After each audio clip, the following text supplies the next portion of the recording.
to me, there are these events that we do in endurance sports, and they're different for a lot of people. I mean, a lot of people have set the goal of finishing a marathon, or finishing the Leadville 100, or finishing a 70.3 or an Ironman. But there are these challenges that are really the essence of endurance sport for a lot of people. They don't have to be professionals or do it for a living or be sponsored or get results. They sort of challenge themselves. They tell their friends and family or their community or their club that they're going to go do it, and half the club says, no, you're not, you can't do that, and they say, watch me, and it's just it's a victory for them, even if they simply finishing. And so Ironman holds that for a lot of people, and especially when you speak about Kona, because then there's the process of qualifying and just making it there, and then when you get there, you're on this epic island that has a spirit of its own, and it's a completely different race from what I can tell, just having spent time training there. But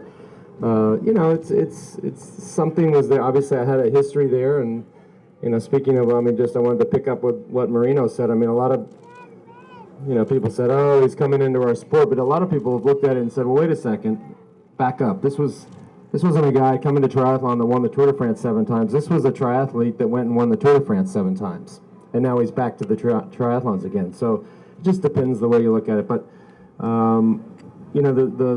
this part of the sport, because there's other parts. There's obviously the ITU stuff. There's the Olympic stuff. There's other distances, other types of tries, even Xterra. This is something that's just gotten to be hugely popular, and I think it's because people look at it as an impossibility, and they say it looks so impossible. I want to go try and do it, and I guess I'm one of those people. Well, it doesn't matter what they say. All I can say is welcome home. Woohoo! Woo! Hey, bro.